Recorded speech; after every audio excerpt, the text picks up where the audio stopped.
நான் முருகன். ஒசூரில் நீதிமன்ற வளாகத்திலேயே ஒரு வழக்கறிஞர் வெட்டி சாய்க்கப்பட்டிருக்கிறார். என்ன காரணம் அப்படின்னு பார்க்கலாங்க. காரணம் என்ன? நீதித்துறை தாங்க காரணம்.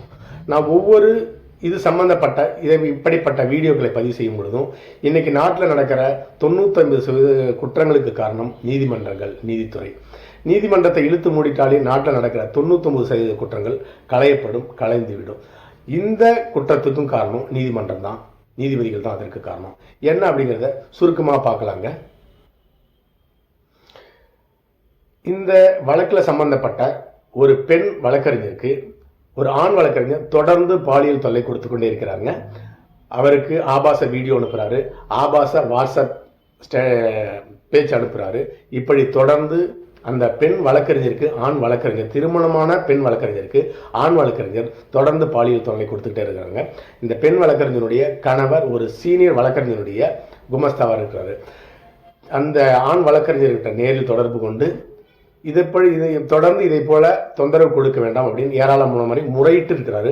அதையும் மீறி அவர் கேட்டுக்கொள்ளாதனால நீதிமன்றத்திலேயே வெட்டி சாய்க்கப்பட்டிருக்கிறார் அந்த குமஸ்தாவால், பெண் வழக்கறிஞருடைய கணவரால்.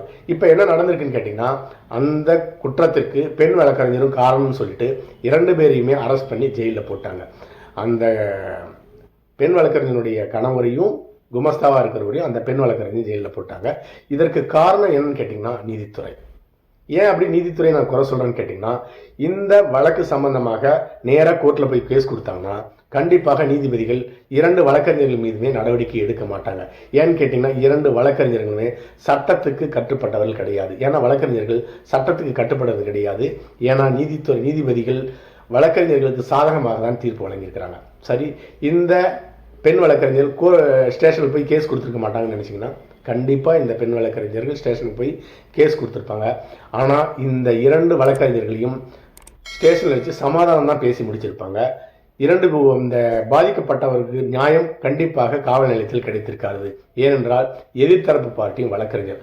அதனால் ஸ்டேஷன்லையும் இவர்கள் மீது எந்த விதமான குற்றவாளி மீது நடவடிக்கை எடுக்கவில்லை.